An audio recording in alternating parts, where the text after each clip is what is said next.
इतना जरूरी नहीं था, या एक मिसकैलकुलेशन होने की वजह से उसके ऊपर एक जुल्म के तौर पर पड़ रहा है। खास तौर से ऐसे टैक्स में तो बिल्कुल सूदी माल दिया जा सकता है।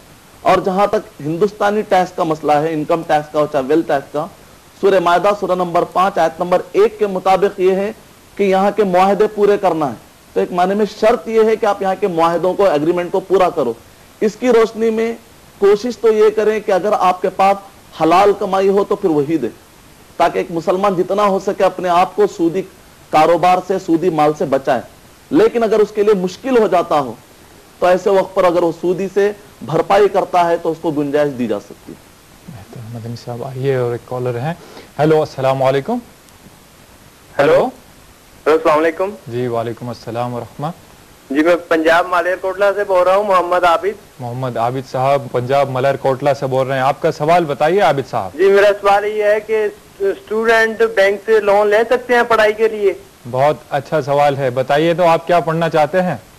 जी मैं अभी एक कोर्स कर रहा हूँ होटल मैनेजमेंट का। हाँ जी।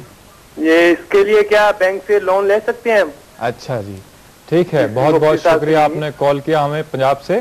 जी अस्सलाम वालेकुम।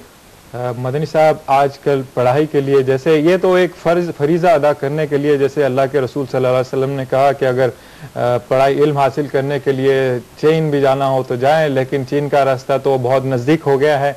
अब जाते हैं लड़के यूएसए या ऑस्ट्रेलिया वगैरह वगैरह कंट्रीज़ जाते हैं, तो इसके लिए स्टूडेंट्स आम तौर पर तालीमी क़र्ज़े लिए बगैर जाना उनके लिए महाल है। और इसमें जहाँ कर्जा लिया जाता है, कर्जा हसना तो कोई देने वाला रहा नहीं ज़माने में, तो बैंक देता है तो बराबर सूद लेता है उनसे। तो ये क्या जायज़ है? एक कार्य खैर के लिए बुराई के ही रास्ते ही सही जाकर अगर करते हैं। वालेकुम अस्सलाम वरहमतुल्लाहि वबरकातुहू।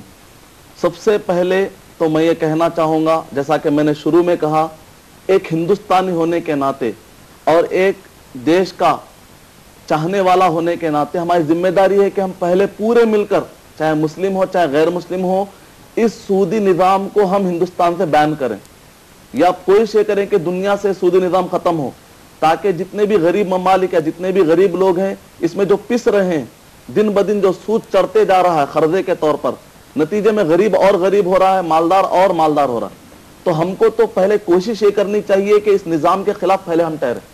लेकिन अगर हम ये मसले, जो कुछ भी हमको मसले आ रहे हैं, ये मसले हल करने के लिए अगर आप जरा भी इसके अंदर इन्वॉल्वमेंट करते रहेंगे और कौमी पैमाने पर सब लोग कर रहे हैं, तो जाहिर बात है गोया कि आप सपोर्ट कर रहे हैं कि इस इकोनॉमी को आगे बढ़ाएं। लेकिन जब तक कि वो दिन ना आए कि जिस वक्त हम पूरे मुत्तहिद होकर दुनिया से इस निज़ाम को ख़त्म करें, उस वक्त तक जो भी मसले आएंगे, जैसा कि तालीम के लिए, तो ऐसे वक्त पर कोशिश ये कीजिए कि हमारे पास घरों में ऐसा बहुत सारा अमाउंट होता है, ज़मीन होती है, लेकिन हम लोग निकालना नहीं चाहते और उसके बावजूद हम सूदी कर्जा ले रहे हैं। तो अगर मामला ऐसा है तो ऐसे वक्त पर तो बड़ी पूछ होने वाली है। अल्लामा इकबाल ने बड़ा प्यारा शेर कहा है, इन गुलामों का कहना है कि नाकिस है किताब, इन गुलामों का कहना है कि नाकिस है किताब, के सिखाती नहीं उनको गुलामी के उसूल। लेकिन लोगों ने ये कहा कि वह कुरान मजीद इनकम्प्लीट है। ऐसे वक्त पर हम क्या करें जबकि हम मजबूर हो जाते हैं? तो ये कहते हैं कि कुरान मजीद इनकम्प्लीट है, इन गुलामों का कहना है कि नाकिस है किताब, के सिखाती नहीं उनको गुलामी के उसूल। गुलामी में कैसे रहना चाहिए, इन हालात में कैसे रहना चाहिए, कुरान में हमको रहनुमाई नहीं मिलती। तो अल्लाह ताला ने कुरान मजीद में कहा तुम गुलाम बनो। कब? अल्लाह ने ये नहीं कहा कि तुम गुलाम बनो। तो ऐसे वक्त पर कोशिश करें आखिरी हद तक बचें। जब कोई रास्ता ना हो, मजबूरी में अगर कोई इस्तेमाल करता है तो ये ख्याल रखे वो काम तो गलत कर रहा है, सही कर रहा है तो नहीं कहेंगे, वो काम तो गलत कर रहा है। जब इन गुलामों का कहना है कि नाकिस है किताब, इन गुलामों का कहना है कि नाकिस है किताब, के सिखाती नहीं उनको गुलामी के उसूल। लेकिन लोगों ने ये कहा कि वह कुरान मजीद इनकम्प्लीट है। ऐसे वक्त पर हम क्या करें जबकि हम मजबूर हो जाते हैं? तो ये कहते हैं कि कुरान मजीद इनकम्प्लीट है, इन गुलामों का कहना है कि नाकिस है किताब, के सिखाती नहीं उनको गुलामी के उसूल। गुलामी में कैसे रहना चाहिए, इन हालात में कैसे रहना चाहिए, कुरान में हमको रहनुमाई नहीं मिलती। तो अल्लाह ताला ने कुरान मजीद में कहा तुम गुलाम बनो। कब?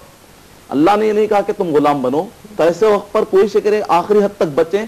जब कोई रास्ता ना हो, मजबूरी में अगर कोई इस्तेमाल करता है तो ये ख्याल रखे वो काम तो गलत कर रहा है, सही कर रहा है तो नहीं कहेंगे, वो काम तो गलत कर रहा है, जल्द से जल्द उसको अपने आप को छुड़ाने की कोशिश करे।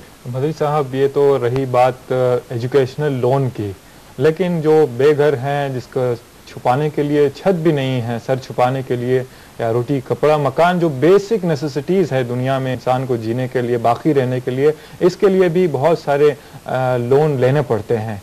और जैसे आजकल कार लोन है, हाउस लोन, बिल्डिंग लोन, इस तरह की चीज़ें होती है, या शादी के ही लिए लोन लिया जाता है, अपने ऑफिस से हो या फलां जगह से हो, तो इस तरह के मामलात में भी तो कर्ज लिया दिया जाता है। तो ये इस मसले में भी किसी तरह की कोई गुंजाइश निकलती है? जहां तक हाउस लोन लिया आता है तो अपनी ओन प्रॉपर्टी बनाने के लिए लिया आता है, तो ऐसे वक्त पर एक आदमी हराम में मुब्तला होते हुए एक ओन प्रॉपर्टी बनाने के बजाय जन्नत में ओन प्रॉपर्टी बनाने की फिक्र करनी चाहिए। एक आदमी किराए के मकान में भी रहकर जिंदगी गुजार सकता है, इस हद तक मेहनत कर सकता है कि जिससे कि उसका किराया निकले। कोई जरूरी नहीं है कि आदमी ये सोचे कि मेरे लिए ओन प्रॉपर्टी और उसके लिए हराम में मुब्तला हो जाए। आदमी कोशिश करना चाहिए, दुनिया कोई रहने का ठिकाना नहीं है, जन्नत हमारे लिए, वहां पर हमारी प्रॉपर्टी फिक्स होनी चाहिए, वहां पर हमारी प्रॉपर्टी रिजर्व होनी चाहिए।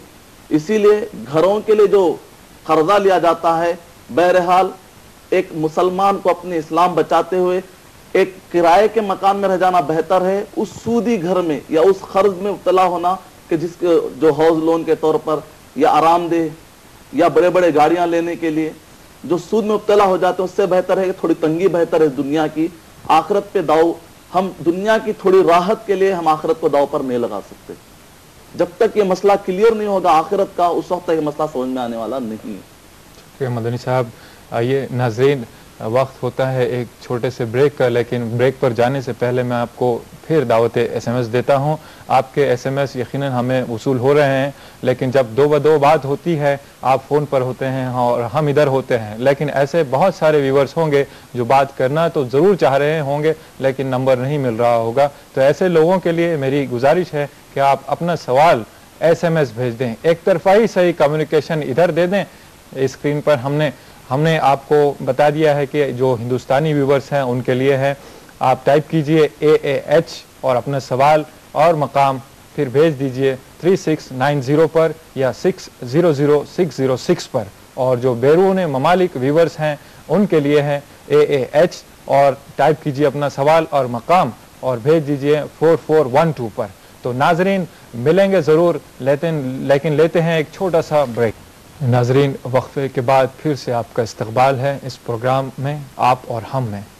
नाजरीन, चल रहा था मसला सूद से मुताल्लिक़ मदनी साहब, लेकिन एक कॉल लेते हैं सबसे पहले। हेलो, अस्सलाम वालेकुम। हेलो अस्सलाम वालेकुम जी। वालेकुम अस्सलाम। मैं बम्बई से कमाल मलिक अर्ज कर रहा हूँ जी। मेरा एक सवाल खास तौर से मुफ्ती साहब से इस सिलसिले में, या मुफ्ती साहब अभी फरमा रहे थे कि कुछ मजबूर कुन हालात में उलमा इकराम सूद को जायज़ करार देने के लिए कुछ मतलब कोई जवाज़ दे सकते हैं।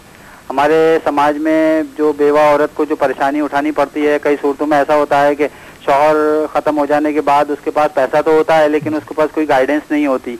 उस बिना पर वो अगर रकम जो अगर शौहर की सर्विस की तरफ से मिलती है या जो रकम उसके पास बची हुई होती है, अगर वो किसी ऐसे सेफ हाथों में इन्वेस्ट कर देती है जिससे मंथली कोई उसको आमदनी का सिलसिला हो जाता है, तो उसकी बकिया ज़िंदगी या बच्चों की परवरिश का मसला हल हो जाता है। लेकिन अगर वो सिर्फ ये सोचकर कि भाई मुझे किसी हालत में सूद से इस्तिस्ना नहीं है, पैसा नहीं इस्तेमाल करना है और वो पैसा ऐसे हाथों में चला जाता है जो गलत। बेहतर आपका सवाल मैं समझ गया, आप क्या कहना चाहते हैं। जी। यकीनन आपके सवाल का जवाब दिया जाएगा। नाजरीन, एक और कॉलर से बात करते हैं। हेलो हेलो हेलो अस्सलाम वालेकुम जी। वालेकुम अस्सलाम। कौन सा आप बोल रहे हैं और कहाँ से बोल रहे हैं? मैं आनंद हुसैन बोल रहा है जिद्दा से, सऊदी अरबिया। जी जी। मैं जो हमारे रिश्तेदार को यानी पैसा दिया मैं उनको घर बनाने के लिए जी। घर बनाने के लिए उनको घर बन रहे थे तो मैं पैसा दिया था उनको खर्चा। जी जी। तो मैं वही पैसा मैं आपस मांग रहा, हमारे रिश्तेदार में दिया है। जी